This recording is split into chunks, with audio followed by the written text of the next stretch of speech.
जय हिंद, जय अखंड भारत। नमस्कार दोस्तों, आप लोगों का फिर से स्वागत है मेरे चैनल पे। उम्मीद करता हूँ आप सभी कुशल मंगल होंगे। आजकल जो पिछले 2 दिन से एक खबर बहुत ज़्यादा ट्रेंडिंग है, करीब करीब जहाँ देखिए वहीं इसकी बात हो रही है, बहुत ज़ोर शोर से हो रही है। वो है रणवीर अलाहाबादिया का वो कंट्रोवर्शियल रिमार्क, कमेंट जो उसने शो पे दिया था। बहुत ही घिनौना और बहुत ही शर्मनाक हरकत की अलाहाबादिया ने। अगर अगर कोई शख्सियत बहुत ज़्यादा पॉपुलर है, पूरे देश में उसकी बहुत अच्छी पहचान है, बहुत बड़ी फॉलोइंग है उसकी, और उसके तरफ से इस तरह की अगर बयानबाजी होती है, इस तरह की अगर हरकत होती है, फिर सिर्फ गुस्सा ही नहीं आता, दुख भी होता है। गुस्सा इस बात की होता है कि how dare he could say such a thing, how could he dare pass on such a comment on a show like this, correct. और दुख इसलिए होता है कि अब जिनसे आप इतनी कुछ उम्मीदें करते हो, जब जिनके आप इतने बड़े फ़ैन हो, जो जिनको आप इतने समय से फॉलो कर रहे हो, आप उनके सारे शोज़ देखते हो, आप उनके सब्सक्राइबर हो, आप you you consider that person in high regards, उसके तरफ से इस तरह की घिनौनी हरकत बर्दाश्त नहीं होती। बिल्कुल ही it's a cash kind of crash, जो आपकी जो छवि होती है बिल्कुल क्रैश हो जाती है। और यही किया अलाहाबादिया ने, इतना घिनौना कमेंट, इतनी घिनौनी हरकत। How could he say such a thing for a parents यार। माँ बाप को हम भगवान का दर्जा देते हैं और आप उनके बारे में इस तरह का बयान देते हैं। मैं कमेंट नहीं दोहराऊंगा क्योंकि आई एम श्योर आप लोगों ने वो कमेंट सुना ही होगा, बहुत से चैनल्स ने उस कमेंट को दिखाया भी है। तो it's not worth discussing this comment कि उसने क्या बोला, बट जस्ट इमेजिन। हम बात करते हैं कि माँ बाप अपने बच्चों को क्या संस्कार देते हैं, क्या सिखाते हैं। उनके माँ बाप ने इसको यही संस्कार दिया था। आई डाउट कोई माँ बाप ऐसे संस्कार नहीं दे सकता। तो जस्ट इमेजिन इसके माँ बाप के ऊपर क्या बीत रही होगी। वो भी खबर देख रहे होंगे, उन्हें भी जब ये पता चला होगा क्या मेरे बच्चे ने किया है और किस तरह की हरकत की है।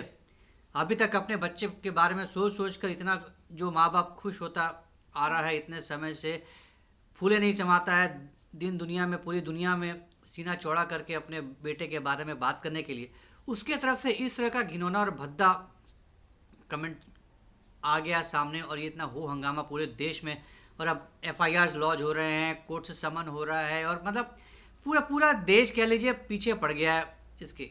ही वॉज नॉट अलोन, और भी कई लोग थे, but he was the main person जिसके बारे में बहुत ज़्यादा सवाल किया जा रहा है, क्योंकि हरकत ही इसने ऐसी की, स्टेटमेंट ही इसने ऐसा दिया है। तो is it worth, I mean ये शख्सियत पूरी दुनिया में छाए हुए हैं इसलिए क्योंकि वो हमने उनको बनाया है, करेक्ट। तो इसका क्या अंजाम होना चाहिए? Should we pardon him? अब उसने एक मुखौटा पहनकर माफ़ी तो मांग ली, आपने भी वो सुना होगा। और जाहिर सी बात है, the way he spoke, the words he use, जिस तरीके से उसने कहा, ये पूरा एविडेंट था। बिल्कुल पहचानने में कोई गलती नहीं हो सकती कि ये रटा रटाया स्क्रिप्ट था जो उसके वकील ने उसको दिया था कि भैया बस ये बोल दो, इतना ही चाहिए बोलना है, बोल दो, माफ़ी मांग लो, दैट्स इट नाउ। एटलीस्ट हम जब कोर्ट कचहरी होगी तो कम से कम बोल तो सकेंगे कि तुमने माफ़ी मांगी है, पब्लिकली तुमने माफ़ी मांगी है। ठीक है भैया, तुमने माफ़ी मांग ली अगर लीगल नॉट एंगल से देखा जाए तो, और आगे चल कर तुम्हारी ये माफ़ी शायद काम आए तुम्हारे केस लड़ने में, लेकिन इज़ इट सफिशिएंट? तुम बच्चे हो यार, तुमको समझ में नहीं आ रहा है कि तुम इस तरह के शो में इस तरह का भद्दा कमेंट कर रहे हो? पूरी दुनिया देख रही है तुमको, और तुमने तो किया सो किया। वो पूरी की पूरी टीम भी क्या मतलब अंधी है, उनको नहीं पता कि तुमने क्या बोला है? ये ऐसा तो है नहीं कि ये लाइव शो था कि लाइव में वो हो गया, बोल दिया, सबने देख लिया। It was a bloody recorded event, बाकायदा रिकॉर्डिंग हुई, उसको देखा गया होगा, उसकी एडिटिंग हुई होगी, तब जाकर उसको एयर किया गया। किसी को भी नज़र नहीं आया कि तुमने क्या हरकत किया, तुमने क्या बकवास किया है। वो पार्ट एडिट नहीं हो सकता था, नहीं हो सकता था भैया। व्यूज़ का खेल है आज, व्यूज़ चाहिए। अगर आप उसके देखें, it use to get millions and millions of views, 25 million, 27 million, 23 million, 20 million.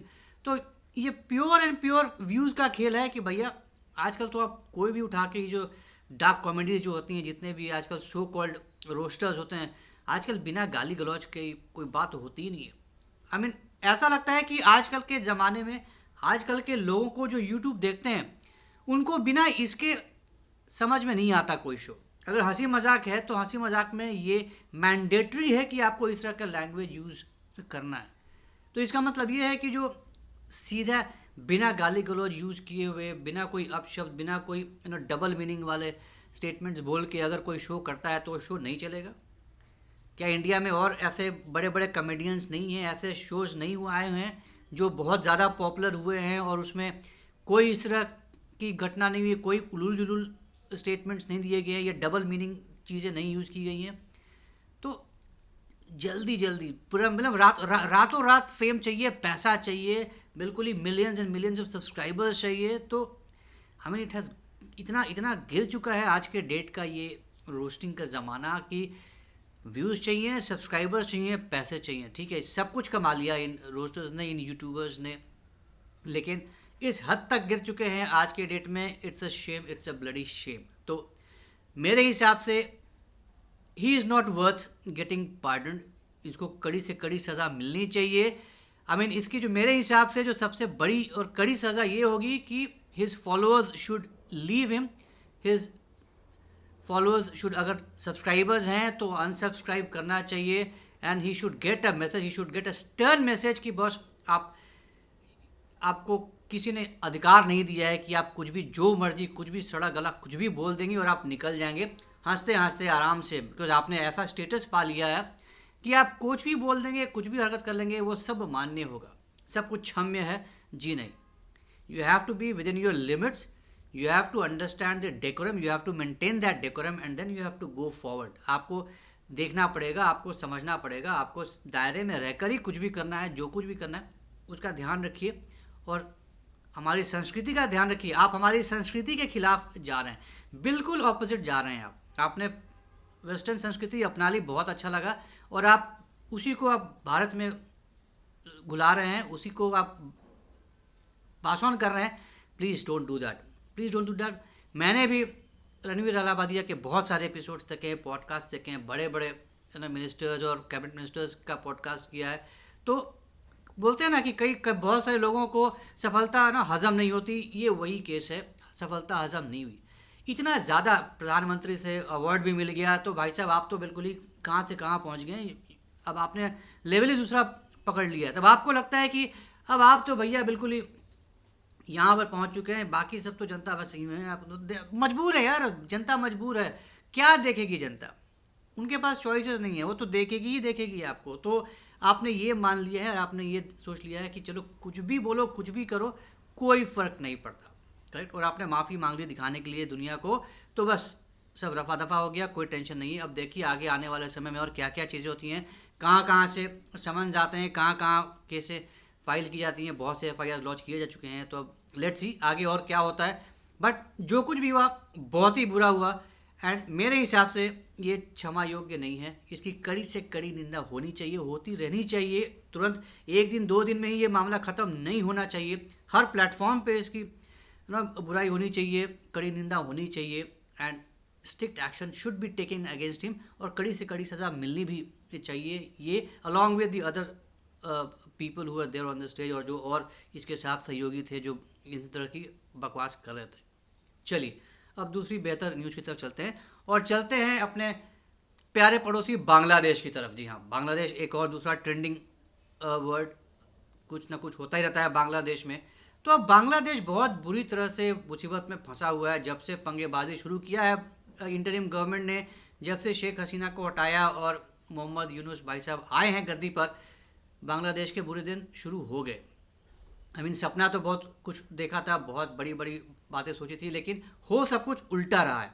बहुत बुरी हालत है बांग्लादेशी इकॉनमी की, राइट। और जो रिपोर्ट कार्ड जो अगर हम देखें तो बहुत बुरा है, बहुत ख़राब परफॉर्मेंस हो रहा है बांग्लादेश के एज ए कंट्री। बहुत ज़्यादा जो 2024 का जो GDP ग्रोथ रेट जो अभी सामने निकल कर आया वो मात्र 4.22% था, उम्मीद से कहीं ज़्यादा कम, उम्मीद से कहीं ज़्यादा कम। अमन एक ज़माना था जब GDP ग्रोथ 8.5 8.4 के आसपास था बांग्लादेश का, तो कहाँ से कहाँ almost with in few years, पिछले 4 से 5 साल में आधा के ऑलमोस्ट 50% पर पहुँच गया बांग्लादेश का GDP। तो आप इसी से अंदाज़ा लगा सकते हैं कि किस गटर की ओर जा रहा है बांग्लादेश और क्या बुरी हालत हो रखी है पूरे देश की। प्रोजेक्शंस थी कि 7.5% के रेट से हम ग्रो करेंगे, फिर घटा के उसको 6.5% कर दिया गया, लेकिन कहाँ 6.5% और कहाँ 4.25%, कोई मेल नहीं है। यू मिस द टारगेट, कई बार होता है यू मिस टारगेट, मगर इस तरह से मिस करना, तो क्या क्या सोचकर क्या टारगेट्स दे रहे हैं और क्या कर रहे हैं और क्या अचीव कर रहे हैं, बिल्कुल कुछ सोचने वाली बात नहीं है। और ये तो भी बहुत बुरी हाल है। IMF ने भी किया है, वर्ल्ड बैंक ने भी, और उन्होंने तो और भी ज़्यादा घटाया है, 3.8, 4.1 इस तरह के उन्होंने GDP ग्रोथ फोरकास्ट किए आने वाले समय में। तो अभी और ज़्यादा बुरा दिन देखने वाला है बांग्लादेश। बहुत ज़्यादा बुरा हालत है। 4 से 5% के बीच में अगर आपका इकोनॉमी बढ़ रहा है, इट्स एब्सोल्युटली रिडिकुलस, बहुत ही बुरा हाल है। जहाँ देश 8%, 8.5% पे ग्रो कर रहा था, तो बहुत बुरा हाल है। और अभी ये खबर आई कि वहाँ पे एडिबल ऑयल की बहुत ज़्यादा कमी आ गई है, बहुत बड़ा क्राइसिस हो रहा है एडिबल ऑयल का। ऐसा नहीं है कि पहली बार ही हुआ है बांग्लादेश में एडिबल ऑयल का क्राइसिस, पहले भी हुआ है, लेकिन इट टुक टाइम। लेकिन अभी इस बार फिर से बहुत बुरा हाल हो रहा है। रमज़ान का महीना आने वाला है, तो उसके पहले अभी ये बहुत बड़ी समस्या खड़ी हो गई है बांग्लादेश में। एडिबल ऑयल, सोयाबीन और पाम ऑयल, ये दो तेल हैं जो बहुत बड़े पैमाने पर यूज़ होता है बांग्लादेश में।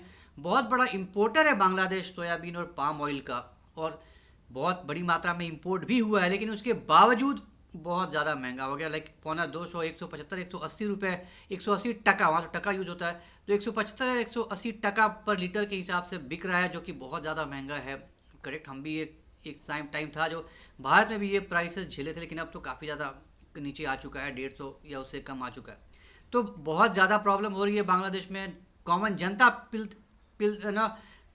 इन सब चीज़ों में झेलती है, प्रॉब्लम झेलती है और उनको झेलना पड़ रहा है। हालांकि गवर्नमेंट फिगर जो हैं वो कुछ और है। गवर्नमेंट का कहना है कि नहीं, ऐसा कुछ भी नहीं है, हमने बहुत ज़्यादा इंपोर्ट किया है, पूरी सप्लाई है। जो सप्लायर्स है वो भी बोल रहे हैं कि हमने पूरी सप्लाई करी है जी, ये तो बस एक आर्टिफिशियल क्राइसिस क्रिएट किया जा रहा है, ऐसा कुछ नहीं है। तो अब क्या सच्चाई है, ये तो वो देश ही जाने, बांग्लादेश ही जाने, मोहम्मद यूनुस ही जाने की असली सच्चाई क्या है। लेकिन जो खबर है वो यही है कि बांग्लादेश में आज के डेट में बहुत बड़ा एडिबल ऑयल क्राइसिस हो रखा है। बिजली की समस्या भी वैसी ही हो रखी है बांग्लादेश में। बांग्लादेश गवर्नमेंट ने अडानी को कहा है कि भैया तुम पावर देना शुरू कर दो हमें। हमने डिस्कस किया था कि झारखंड में अडानी ने $2 बिलियन का एक प्लांट बनाया था, जो स्पेसिफिकली बांग्लादेश की एनर्जी सप्लाई को केटर करता है। 1600 मेगावाट का ये इस्टेब्लिशमेंट है, पावर प्लांट है। दो है 800 मेगावाट के दो स्टेशन हैं, पावर स्टेशन हैं, पावर प्लांट्स हैं, जहाँ से सप्लाई होती है। तो अब इतने सारा ड्यूज हुआ था, तकरीबन 9-9.5 मिलियन डॉलर्स का ड्यू हो रखा। तो अडानी ने बोल दिया भैया या तुम पे करो या फिर हम बंद कर देंगे। तो एक पावर प्लांट बंद हो गया था, वहाँ से सप्लाई नहीं हो रही थी, तो आधी ही सप्लाई हो रही थी बांग्लादेश को। बहुत बुरा हाल हो गया था, हालत ख़राब हो चुकी थी पावर के मामले में बांग्लादेश की। तो अब बांग्लादेश गवर्नमेंट ने $85 मिलियन पर मंथ के हिसाब से पेमेंट करना शुरू कर दिया है, और कुछ समय से चल रहा है पेमेंट, और उन्होंने छोड़ दिया है कि हम आगे भी कंटिन्यू रखेंगे ये पेमेंट आपको। तो आप प्लीज़ अब आप पूरा का पूरा फुल स्केल में अब आप सप्लाई करना शुरू कर दीजिए, क्योंकि ये प्रॉब्लम्स बहुत ज़्यादा बढ़ गई है। करेक्ट, तो देखते हैं आगे आने वाले समय में क्या होता है। पावर सप्लाई ठीक होती है नहीं होती है, वो तो वक्त ही बताएगा कि सही सलामत रहती है सरकार की जनता, मतलब बांग्लादेश की सरकार या नहीं। एक इंटरेस्टिंग खबर जो मैं हर बार डिस्कस करता हूँ, करप्शन से हम हर कोई जूझता है, हम देश परेशान है कि आपको कहीं भी जाइए, कुछ भी काम करवाना चाहिए, आपको अंडर द टेबल कुछ ना कुछ देना ही पड़ता है, बिना उसके काम नहीं होता। लेकिन बहुत से देश दुनिया में ऐसे भी हैं जो ना के बराबर करप्शन है, बहुत ही ज़्यादा साफ़ सुथरे देश हैं, करप्शन ना के बराबर है, इट्स सो क्लीन। क्या खुशी मिलती होगी वहाँ पे रहने में, ऐसे देश में रहने की। करेक्ट, हम जैसे देशवासियों को जब वहाँ जाते हैं तो क्या ही कहने। तो वैसे अभी आया था कि कौन सा देश है जो सबसे ज़्यादा लीस्ट करप्ट है दुनिया भर में। तो ये बहुत ही अच्छी चीज़ थी, बहुत अच्छी खबर थी, और खबर निकल कर ये आई कि डेनमार्क जो है वो वर्ल्ड का लीस्ट करप्ट नेशन है। क्या बात है। So least corrupt nation is Bangladesh. India कहाँ है भाई साहब, तो इंडिया इज़ रैंक्ड 96। 180 देशों का एक लिस्ट आया था, करप्शन परसेप्शन इंडेक्स ये एक होता है जो लिस्ट निकालता है। तो डेनमार्क इसमें सबसे ऊपर है, इंडिया का स्थान 96वां है, वो थोड़ा घट गया, अभी 38 पॉइंट्स आए थे। 100 मार्क्स का एक ये होता है, आउट ऑफ 100 कितने मार्क्स आपको मिलते हैं उसके हिसाब से आपकी रैंकिंग आती है। तो 100 में इंडिया को 38 मार्क्स आए, हालांकि पिछले साल 39 था, उसके पहले 40 था, तो घट रहा है, करप्शन बढ़ रहा है इंडिया में। तो एज ऑफ नाउ 96 पोजीशन पे है इंडिया। हमारा देश, पड़ोसी देश भूटान, वो 18वें पोजीशन पे, 18वें पोजीशन पे, मैंने आई मीन वो लीस्ट करप्ट नेशंस में के लिस्ट में इतनी ऊंचाई पर है, 18वें पोजीशन पे। उससे पहले साल वो 26वें था, तो बहुत बड़ा जंप लगाया, 26वें से 18वें पोजीशन पर आ गया। तो बहुत ही शानदार बात है भूटान जैसे देश के लिए, बहुत ही खूबसूरत। पाकिस्तान की बात कर लें तो पाकिस्तान 135वें स्थान पर है, श्रीलंका 121वें स्थान पर है, चाइना 76वें स्थान पर है। तो ये हालत है इन देशों की करप्शन के मामले में, very very corrupt Nations overall. तो उम्मीद करता हूँ आपको आज का डिस्कशन पसंद आया होगा, बहुत सी इंपॉर्टेंट चीज़ों के बारे में हमने डिस्कस किया। तो अगर आपको ये पसंद आया तो इस वीडियो को लाइक करिए, शेयर करिए और हमारे चैनल को सब्सक्राइब तो ज़रूर करिए, ताकि मेरा मनोबल बढ़े और मैं और से ज़्यादा मेहनत करूँ इसको अच्छा बनाने के लिए। तो जल्दी मिलेंगे एक ऐसे नई वीडियो के साथ। जय हिंद, जय अखंड भारत।